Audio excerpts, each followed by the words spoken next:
The war room on Talvex Prime buzzed with worry. 12 different alien species sat around the massive table, and every single one of them looked afraid. Commander Velcros, a tall reptilian warrior with green scales, stood at the head of the table. His clawed hand pointed at the holographic star map floating above them. "Another 4 systems lost," he said, his voice heavy with defeat. "The Voidborn are moving faster than we predicted." The crystalline being called Melara spoke next. Her body shimmered like living glass as she moved. "My homeworld has 6 months. Maybe less. Our defenses cannot hold." Around the table, the representatives of the Galactic Coalition nodded in grim agreement. For 3 years they had fought the Voidborn, and for 3 years they had lost ground. The enemy was relentless. The enemy was everywhere. The enemy never stopped. The Voidborn were not like other species. They were machines, but also alive in a way no one fully understood. They swept through space like a plague, consuming entire planets and turning everything into more of themselves. Every battle taught them something new. Every weapon used against them became useless after a few encounters. The Coalition had the best technology in the galaxy. Their ships could jump across light years in seconds. Their weapons could crack planets. Their shields could stop almost anything. But none of it mattered anymore. Far from the dying worlds and desperate councils, Commander Doyun floated in the captain's chair of the research vessel Morningstar. He was a human, and humans were new to galactic society. Very new. Earth had only made contact with alien species 5 years ago, and most aliens still thought humans were primitive and unimportant. Do-hyun was a quiet man with sharp eyes and black hair going gray at the temples. He had served in Earth's Navy for 20 years before taking this assignment. Now he watched the edges of Coalition space, observing the war but not participating. Those were his orders. "Sir, we're picking up something," said Lieutenant Ji-won from her station. She was younger than Do-hyun, with quick fingers that danced across her controls. "Distress signal." "Civilian frequency." Do-hyun leaned forward. "Location?" 3 light minutes from our position. "It's an evacuation fleet. Families from the mining colonies." Ji-won's face went pale as more data came through. "Sir, they're under attack. Voidborn hunters. At least 20 ships." Engineer Hyunwoo looked up from his console at the back of the bridge. He was a broad-shouldered man who usually smiled, but right now his expression was serious. "What are our orders, Captain?" Do-hyun knew the answer. Humanity wasn't supposed to interfere. Earth was still considered too new, too weak to matter in galactic affairs. The Coalition had politely told humanity to watch and learn, but stay out of the way. He could see the evacuation fleet on his sensors now. 30 cargo ships full of civilians. Old ships. Slow ships. The Voidborn hunters circled them like sharks. "How long until Coalition reinforcements arrive?" Do-hyun asked. Ji-won checked her instruments. 40 minutes minimum. Those civilians have maybe 5 minutes. Do-hyun stood up. "Battle stations. Load all weapons. Hyunwoo, give me everything the engines have." "Sir, we're not authorized," Ji-won began. "I heard you, Lieutenant. Battle stations." The Morningstar was not a warship. It was a research vessel with light weapons meant for self-defense. But Do-hyun had served in 3 wars back on Earth, and he knew something the galactic species had forgotten. You didn't need the best weapons. You needed to use what you had in ways the enemy didn't expect. The ship accelerated toward the battle. The Voidborn hunters were sleek, black machines shaped like angular insects. They fired energy beams that could slice through shields like paper. Their targeting systems never missed. "Ji-won, turn off our targeting computer," Do-hyun ordered. "Sir?" "You heard me. Manual firing only. Hyunwoo, I need random course changes. Don't follow any pattern. Random." "Captain, that's inefficient." "Exactly. Do it." The Morningstar dove into the battle zone. A Voidborn hunter turned toward them, its weapons charging. Ji-won aimed the railgun manually, the way pilots did in the old days, and fired. The metal slug hit the hunter's sensor cluster. The machine spun wildly, its perfect calculations suddenly useless. Do-hyun threw the ship into a sharp turn that no computer would recommend. It wasted fuel and put stress on the hull, but the Voidborn's return fire passed through empty space where their calculations said the Morningstar should have been. "Load the mining charges," Do-hyun ordered. "Drop them on my mark." "Sir, those are for asteroid work, not combat." "I know what they're for. Drop them." The Morningstar wove through the battle zone, dodging and turning in ways that made no tactical sense. Behind them, the primitive mining explosives floated in space. The Voidborn ignored them. Their sensors registered the charges as debris, too crude to be weapons. Now, G1. Detonate. The mining charges exploded in a pattern around 3 Voidborn hunters. The blasts weren't as powerful as proper military weapons, but they didn't need to be. Shrapnel tore through the hunters' hulls. 2 exploded immediately. The third tumbled away, damaged. For the next 10 minutes, Do-hyun and his crew fought like people who had never read a military manual. They used every dirty trick, every improvisation, every desperate tactic that a species might develop after thousands of years of fighting wars with limited resources and unlimited enemies. They fired at odd angles. They used debris as cover. Hyunwoo even vented atmosphere to create a thrust when the Voidborn predicted they would go left, so they went right instead. When the coalition reinforcements finally arrived, they found something impossible. The Morning Star, a small research vessel, had disabled 13 Voidborn hunters. The evacuation fleet was safe.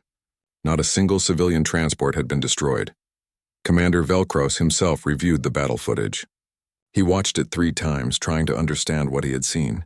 The human ship fought without precision, without efficiency, without any of the tactics that civilized warfare required, but it had worked. "Get me a meeting with Earth's military command," Velcro said to his aide. Immediately. His aide, a young Skaresh officer, looked confused. "Sir, the humans? But they're primitives." Velcro stared at the frozen image of the Morning Star on his screen. The small ship was surrounded by the wreckage of enemies that should have destroyed it easily. "Perhaps," he said slowly. "That's exactly what we need." Across the galaxy, the Voidborn collective intelligence processed the battle data from the engagement. For the first time in 3 years of warfare, their calculations showed an unexpected result. The new species, these humans, had defeated their forces using methods that made no logical sense. The Voidborn recalculated, adapted, prepared new responses. But somewhere in their vast machine consciousness, a small fragment of data remained unexplained.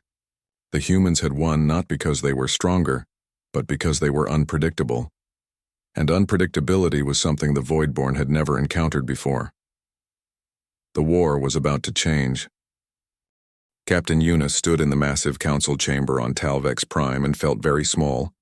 The room was built for species much larger than humans, and the ceiling stretched up so high she could barely see it. Around her, the representatives of 12 alien civilizations watched footage of Do-hyun's battle on enormous screens. Yuna was a military attaché, sent by Earth to observe the Galactic Coalition. She had sharp features and kept her dark hair tied back in a tight bun. She had expected to spend her time taking notes and staying quiet. Instead, she was now defending the actions of a ship captain who had disobeyed orders. "Your commander Do-hyun violated protocol," said Maylara, the crystalline delegate. Her voice chimed like bells. "He engaged without authorization. He saved 3,000 civilians," Yuna replied calmly. "That is not the point," growled Velcros. But his tone was thoughtful, not angry. The reptilian commander replayed the battle footage again. "Explain how this is possible. Your ship had inferior weapons. Your shields are centuries behind our technology.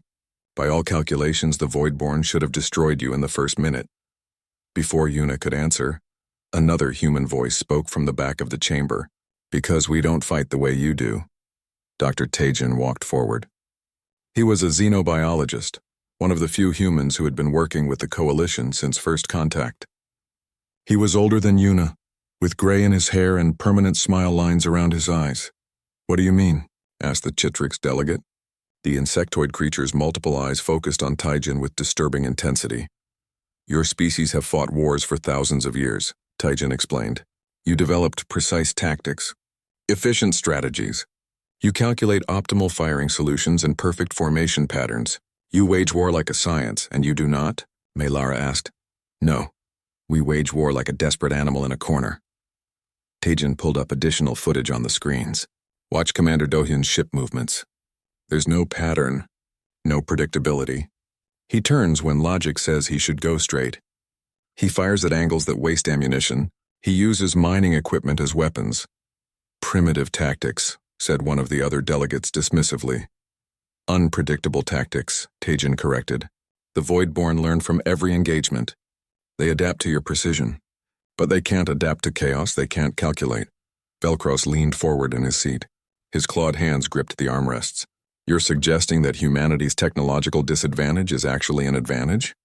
I'm suggesting that we've been fighting like cornered animals for our entire history.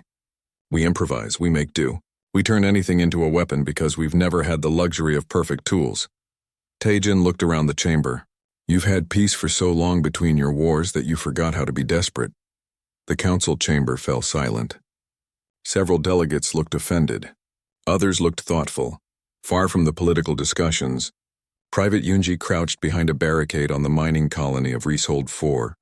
Laser fire cut through the air above her head, scorching the metal wall behind her. She was 19 years old, far from home, and absolutely terrified.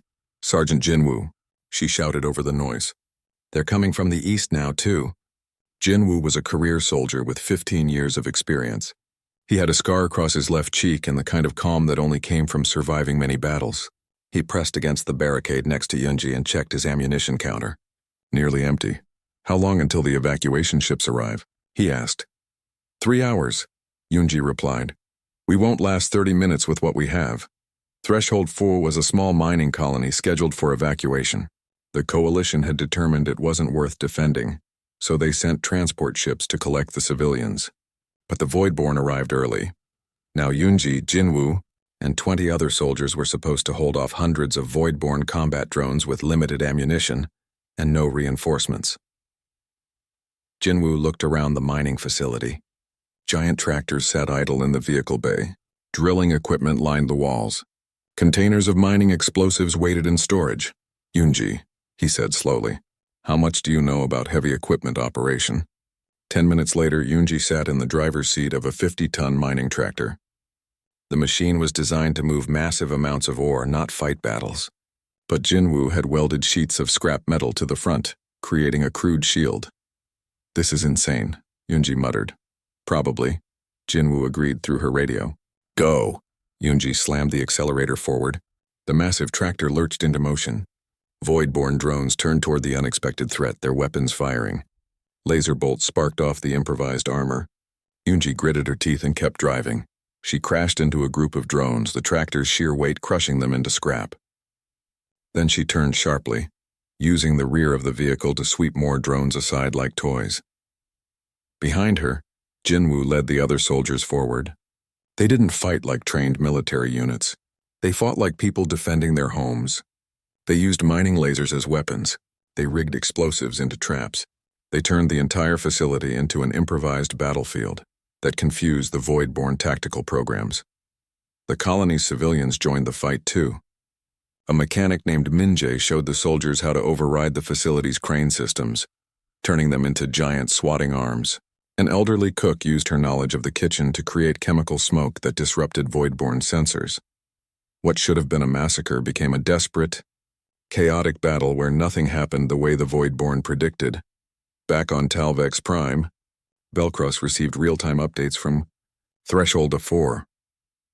He watched in disbelief as a handful of human soldiers held an entire colony against odds that should have been impossible. They're using farming equipment, his tactical officer said, sounding scandalized, and civilian volunteers. Velcros thought about his own military training, the precise formations, the by-the-book tactics, the honorable rules of engagement, everything that made the Skaresh military proud. And then he thought about losing the war. Connect me to the Coalition's Supreme Council, he ordered. Emergency session. By the time the evacuation ships arrived at Threshold 4, Yunji and Jinwoo had held the colony for 8 hours. 8 hours that should have been impossible. The facility was wrecked, and half the defending force was wounded, but the civilians were alive. When Yunji finally climbed down from the mining tractor, her hands were shaking so badly she could barely stand. Jinwoo caught her before she fell. We did it, she whispered. You did it, Jinwoo corrected, smiling despite his exhaustion. That was the craziest thing I've ever seen. And I've seen a lot of crazy things. The Coalition Supreme Council met again that evening. Velcros stood before them with new footage from Threshold 4.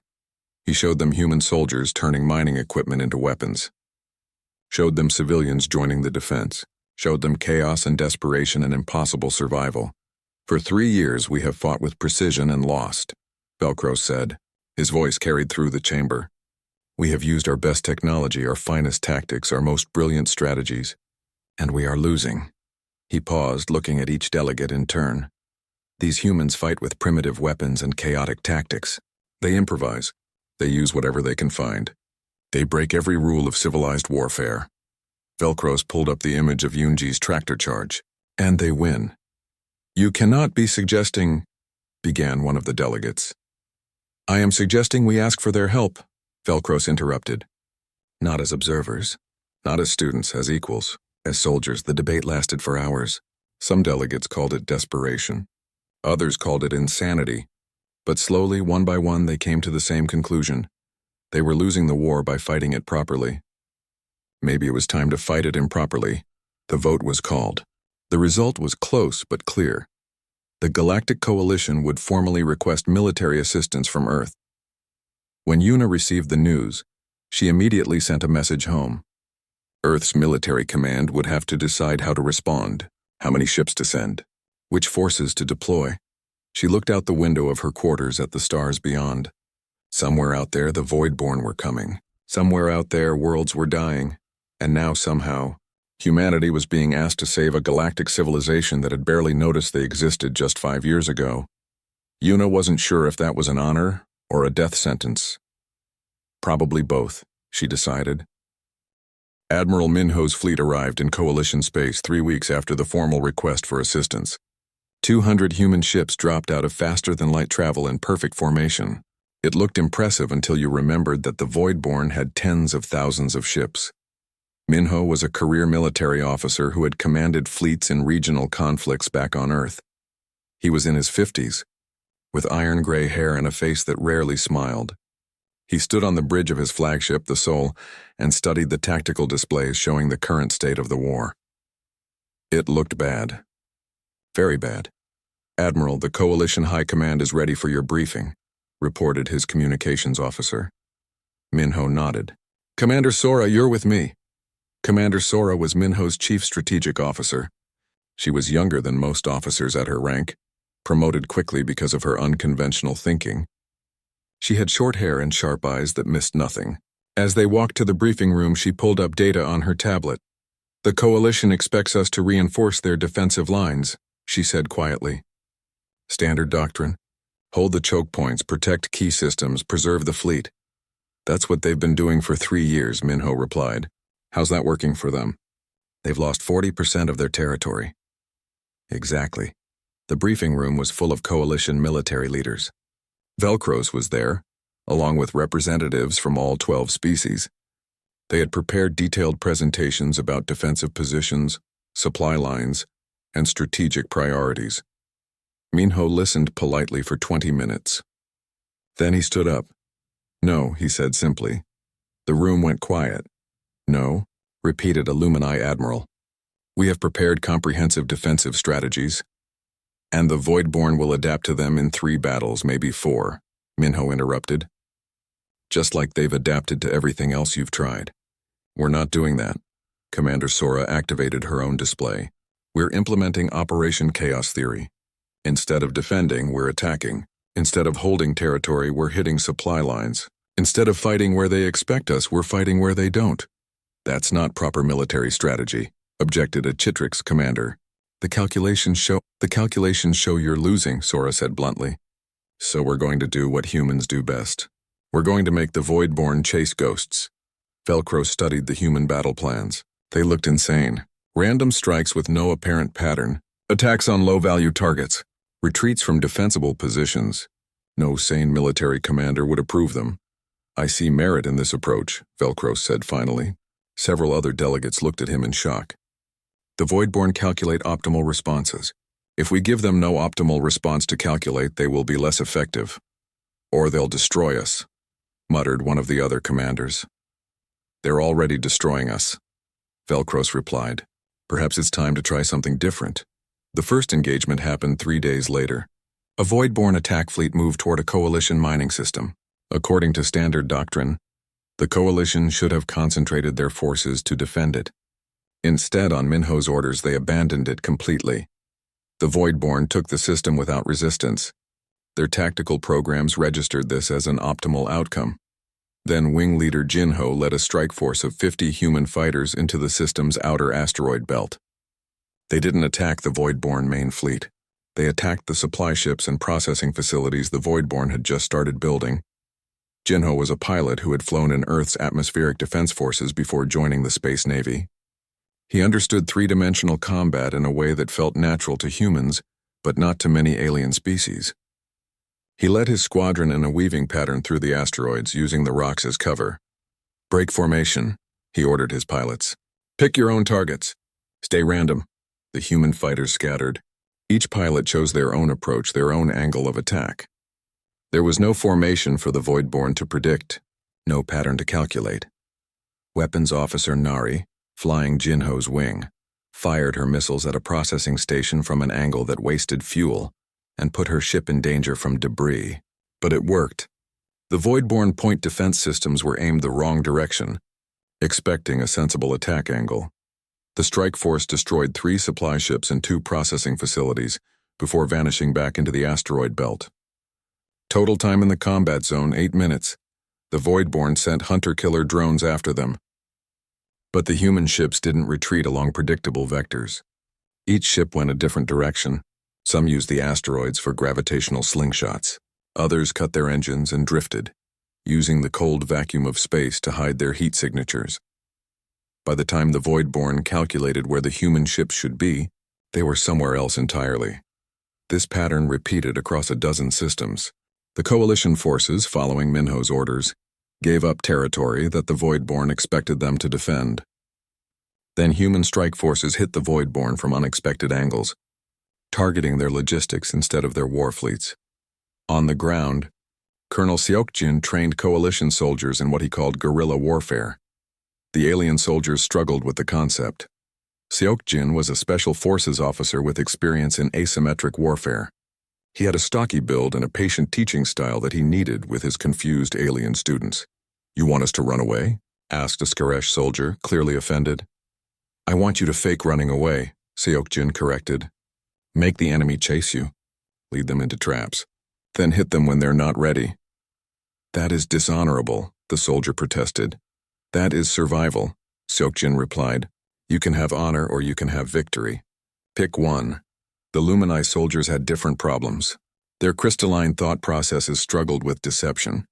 "We do not understand lying," their commander explained. "It is not in our nature." "Then pretend you're telling a story," Seokjin suggested. "You're acting. Make the enemy believe the story you want them to believe." Slowly, painfully, the coalition forces began to learn. They learned to set ambushes. They learned false retreats. They learned to look weak when they were strong, and look strong when they were weak. Meanwhile, Engineer Suman was teaching coalition mechanics something equally revolutionary. She stood in a repair bay surrounded by damaged ships and spare parts. "This cargo hauler," she said, pointing at a beat-up freighter. "What do you see?" "A civilian transport," replied a Chitrix mechanic. "No weapons. Limited shields. Obsolete engines." "I see a missile platform," Suman said. She pulled up a design on her tablet. "We strip out the cargo space. Install launch tubes here, here, and here. Use the cargo doors for heat dispersal. The Voidborn will see a civilian ship and ignore it until we launch." "That is not what the ship was designed for," the mechanic objected. "So?" Suman grinned. "We redesign it." She showed them how to turn mining lasers into close-range defense weapons, how to use damaged Voidborn components as the cores for improvised bombs, how to modify sensor arrays to emit false signatures. "You see junk," Suman explained. "We see weapons you haven't built yet." The concept slowly spread through the coalition forces. They started looking at every piece of equipment differently. What else could it do? What else could it become? After 2 months of Operation Chaos Theory, the strategic situation had changed. The Voidborn still controlled more territory. Their fleets were still larger, but for the first time in 3 years they had stopped advancing. Velcros met with Minho to review the results. The reptilian commander looked at the tactical displays with something like wonder. "You've lost 36 ships," Velcros noted, "and destroyed 4 times that many Voidborn vessels," Minho replied, "plus disrupted their logistics in 17 systems." By every measure of civilized warfare, your tactics are inefficient, unpredictable, sometimes seemingly random. Velcros paused. They are also working. The Voidborn are trying to adapt, Commander Sora added. We're seeing them attempt irregular tactics now. But they're bad at it. Their hive intelligence wasn't built for chaos. What happens when they learn? Velcros asked. Minho smiled, though it didn't reach his eyes. Then we change tactics again. That's the advantage of fighting without a playbook. We can write new rules whenever we want. Across the galaxy, the Voidborn collective intelligence processed the new data. The humans were causing disruption beyond their numbers. Their tactics made no sense. Their movements followed no pattern. The Voidborn calculated new responses. They adapted their formations. They reprogrammed their tactical algorithms to account for randomness. But there was a problem buried deep in their logic systems, a fundamental flaw they couldn't recognize. They were trying to optimize their response to chaos, trying to calculate the best counter to unpredictability. They were trying to solve a problem that had no logical solution, and while they calculated, the humans kept improvising, kept adapting, kept refusing to follow any rules the Voidborn could predict. The war had changed. The coalition was no longer losing, but they weren't winning yet either. That would require something even more desperate than what they'd done so far. Something that would push the concept of asymmetric warfare to its absolute limit. Minho was already planning it. He called it Operation Threshold, and it was going to be insane. The Voidborn were learning. That was the problem. Tactical analyst Yongsun sat in his cramped office aboard the Soul, surrounded by displays showing battle data from the last 3 months. He was a thin man with dark circles under his eyes from too many late nights studying enemy patterns. But he had found something important. "Admiral, you need to see this," he said when Minho entered his office. Yongsun pulled up footage from the last 5 engagements. The Voidborn are trying to copy our tactics. Look here. This attack group attempted a feint. It failed, but they tried. That's concerning, Minho said. It is and it isn't. Yongsun highlighted sections of the data. Watch what they're doing. The feint follows a mathematical pattern. They're calculating randomness. But randomness can't be calculated. That's the point. So their attempts at unpredictability are actually predictable? Exactly. They're too efficient. They optimize everything, even chaos. Yongsun leaned back in his chair. Their hive intelligence has a fundamental flaw. They can't understand waste, can't understand intuition, can't understand spite. Spite? Minho raised an eyebrow. The willingness to hurt yourself to hurt the enemy worse. The willingness to take losses for victory instead of efficiency. The willingness to do something that makes no sense because you're angry or desperate or just stubborn. Yongsun smiled grimly. They don't have that. They can't comprehend it. Minho was quiet for a long moment. Then he pulled up a star chart. Get Commander Sora and Captain Do Yun. I have an idea. A terrible idea. The meeting happened an hour later in Minho's private conference room. Do Hyun had been promoted to captain of a heavy cruiser after his initial engagement. Commander Sora brought tactical projections. Yongsun brought his analysis. We've been hitting their supply lines, Minho began. It's working, but it's not enough to win the war. To win, we need to cut off the head of the snake. He pulled up an image of a massive structure floating in dark space. Coalition intelligence calls it the Void Throne. It's their central coordination matrix, the brain of the entire Voidborn network. We can't reach it, Sora said immediately. It's in deep space, protected by their reserve fleet. Thousands of ships. We can't reach it with a conventional attack, Minho agreed. So we use an unconventional one. He outlined his plan. With each detail, the others in the room looked more horrified. That's suicide, Do Yun said finally. Probably, Minho admitted, but it might work. The Voidborn will calculate our optimal strategy. Defend our territory. Preserve our fleet strength. We're going to do the opposite. We're going to throw everything at their home base in a direct assault. They'll see us coming, Yongsun objected. Of course they will. But they won't believe we're actually doing it, because no sane commander would order such a reckless attack. By the time they realize we're serious, we'll be on top of them. Commander Sora ran the calculations. Our projected losses are between 40 and 60%. Even if we win, the coalition fleet will be crippled. And if we lose, the coalition falls within 6 months, Minho replied. We're out of time for safe options. The plan took 2 months to prepare. They called it Operation Threshold because they were crossing the threshold between rational warfare and pure desperation. Velcros initially refused to approve it. "You are asking me to send the entire coalition fleet on a mission with a 60% casualty projection. That is unacceptable." "You're already losing," Lieutenant Jiwon said bluntly. She had been promoted to serve as a liaison between human and coalition forces. "At least this way, there's a chance to win." The debate raged through the coalition command structure. Species who had fought wars with honor and precision for millennia were being asked to gamble everything on a single desperate throw. In the end, it was the civilians who decided. Hyunji, now a sergeant after her defense of Threshold of Fu, spoke at the council session.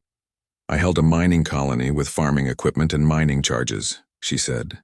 "It should have been impossible, but we did it anyway because we didn't know we were supposed to lose. Maybe that's what you need to remember. You're so used to fighting properly that you forgot sometimes you have to fight dirty to survive." The coalition approved Operation Threshold by a narrow vote.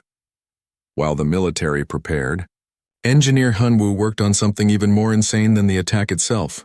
He sat in a workshop surrounded by captured Voidborn components and coalition FTL drives.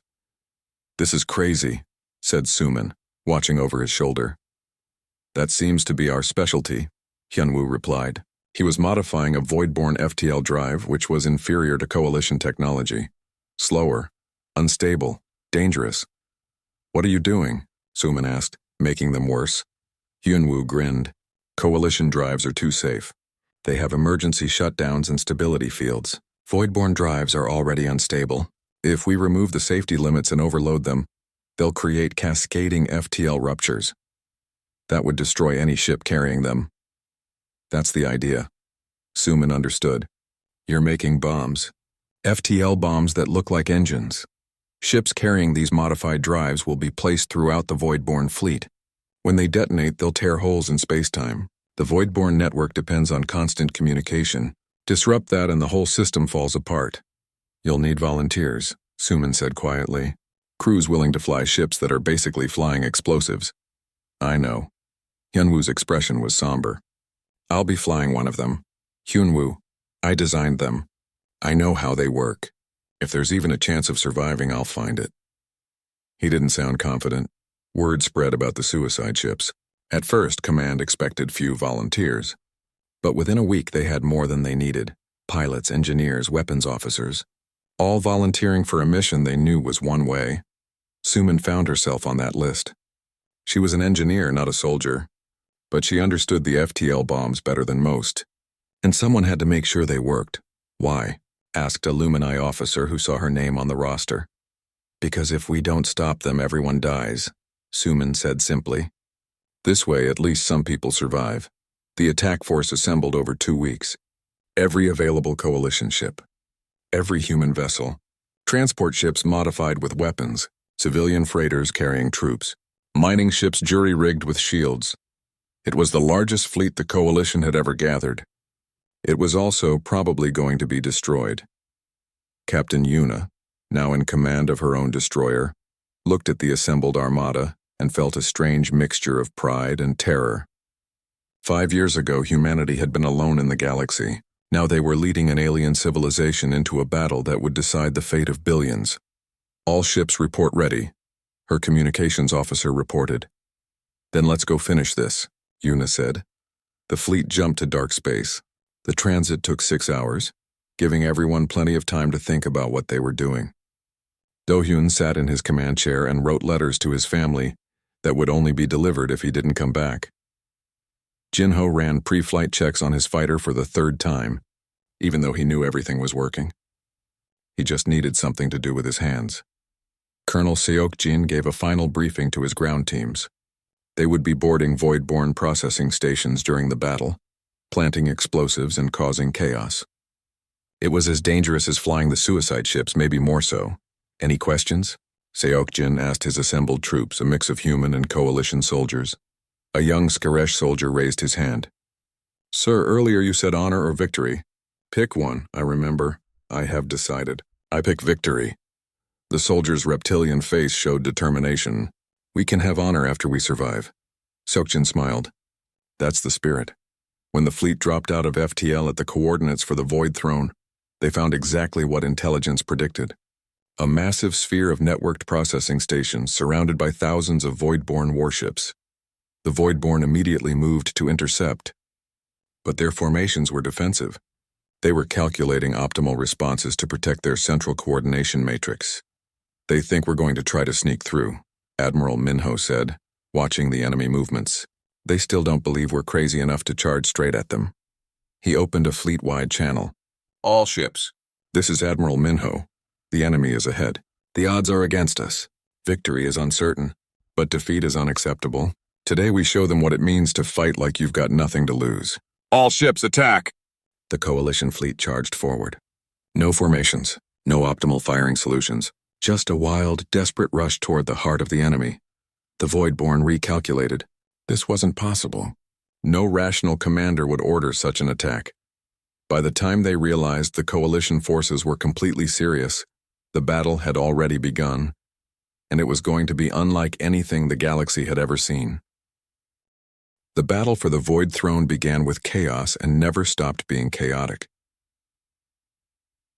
Wing Leader Jinho led his fighter squadron in what looked like a suicide dive straight at the Voidborn defensive line. Laser fire filled the space around them. 2 fighters exploded in the first 30 seconds, but Jinho kept his squadron moving in that impossible weaving pattern that human pilots seem to do by instinct.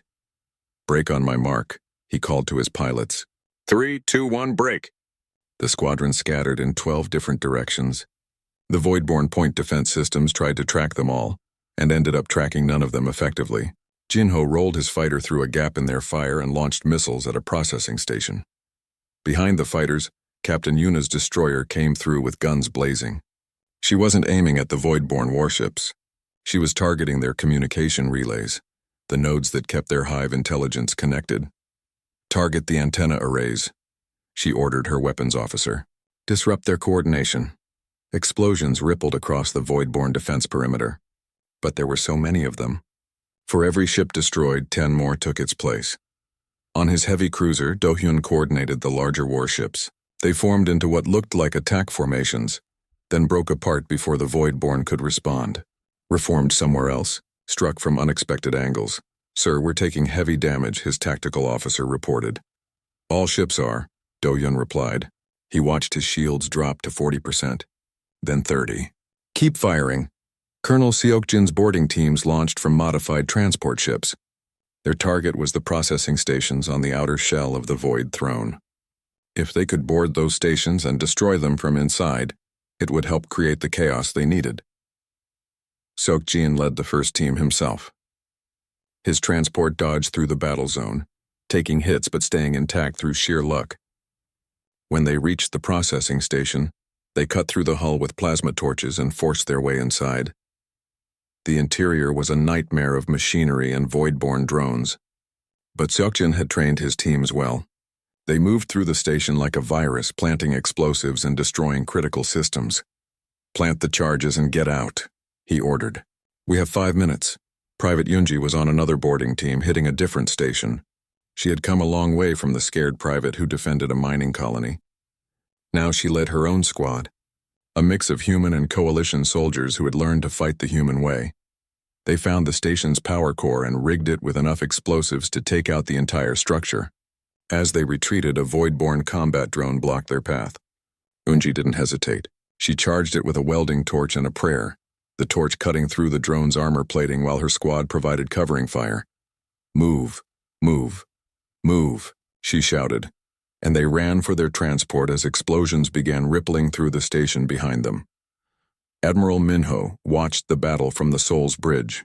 The tactical display was a mess of red and blue icons, ships dying on both sides. The casualty count was climbing toward 40%. 50%. "Sir, the suicide ships are in position," Commander Sora reported quietly. Minho opened a private channel to those ships.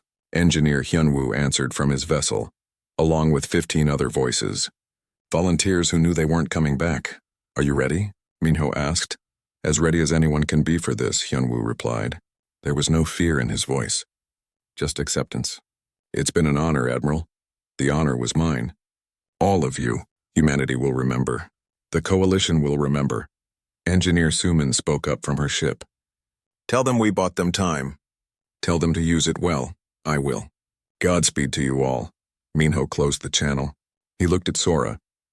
Execute. The 16 ships carrying modified Voidborn FTL drives moved into their final positions throughout the Voidborn fleet. To the enemy sensors, they looked like damaged vessels trying to retreat. The Voidborn ignored them, focused on the main battle. Then the drives activated. Space-time tore open in 16 different locations simultaneously. The cascading FTL ruptures spread like cracks in glass, tearing through the Voidborn formation. Ships caught in the ruptures simply ceased to exist. Communication networks shattered. The Hive intelligence lost connection with thousands of vessels at once. The Voidborn collective mind screamed in confusion. Nothing in their calculations had prepared them for this. Ships destroying themselves to create weapons. People sacrificing their lives for people they had never met. In the chaos, the Coalition fleet pressed forward. Jinho's remaining fighters struck at exposed command ships. Yuna's destroyer led a charge through the gap in the Voidborn lines. Dohyun's cruiser took hit after hit but kept firing. Velcros commanded a wing of Skaresh warships in what should have been a textbook defensive formation. But he had learned from the humans. At the last moment, he broke formation and attacked from an angle that made no tactical sense. It worked. Colonel Seokjin's teams detonated their charges on 6 processing stations simultaneously. The explosions rippled through the Void Throne's outer shell. More communication nodes went dark. More of the Hive intelligence fractured. The Voidborn tried to adapt, tried to recalculate, but they couldn't process the chaos fast enough. Their perfect efficiency had become their weakness. When the network broke, they couldn't function as individuals. They had optimized themselves into fragility. All ships concentrate fire on the central core, Minho ordered. Everything you have. The remaining Coalition ships, battered and bleeding atmosphere but still fighting, turned their weapons on the heart of the Void Throne. Missiles, lasers, kinetic rounds. Everything they had left. The sphere cracked, then shattered. The Voidborn collective intelligence died not with a bang but with silence. Thousands of ships stopped moving at once. Processing stations went dark. The machines that had been connected to a hive mind suddenly had no mind to connect to. They drifted like puppets with cut strings. For a long moment, nobody in the Coalition fleet quite believed it was over. They kept firing, kept expecting the enemy to adapt one more time, but the Voidborn didn't move. Cease fire, Minho ordered quietly. It's done. The final casualty count was devastating. The Coalition had lost 47% of their fleet. 8,000 ships destroyed, 18,000 human personnel dead, including everyone aboard the suicide vessels.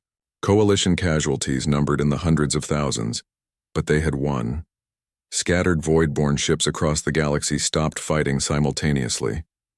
Without central coordination, they simply shut down. Some had local programming that kept them moving, but they were no longer a coordinated threat. The war was over. Dohyun's cruiser limped back to the rally point with one engine dead and half his crew in medical. But he was alive.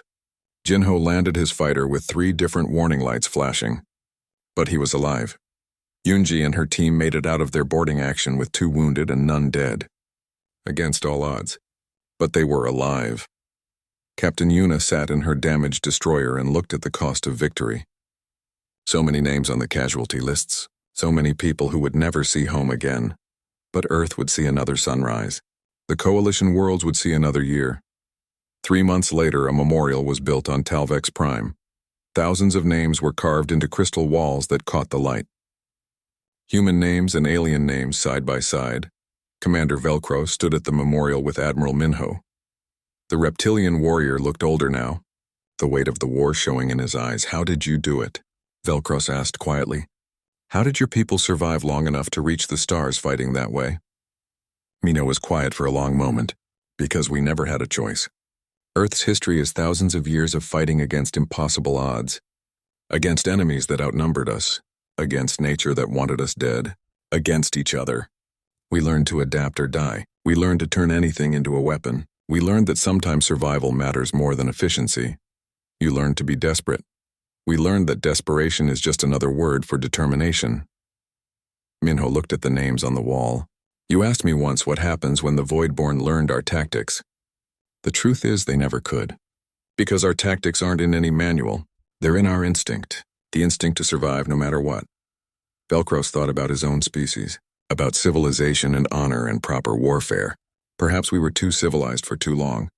We forgot what it means to fight for survival. Maybe, but you remembered when it mattered. Minho gestured at the memorial. These names. Human and coalition together. They died fighting for each other. Not because of treaties or logic, because when you're in a corner, you protect the people beside you. That's the real lesson. What happens now? Velcros asked. The Voidborn are defeated, but your tactics have changed how we think about warfare. Now? Minho smiled slightly. Now you rebuild. Now you remember that precision and efficiency are good things, but adaptability and determination matter too. Now you take the best of your civilization and the best of our chaos, and you create something better than either one alone. The memorial caught the afternoon sun, making the crystal walls glow. Names of the dead shone in the light. Hyunwoo, Suman, thousands. Of others who had volunteered for missions they knew were one-way trips. Humanity had intervened when defeat was inevitable, not with better technology, not with superior numbers,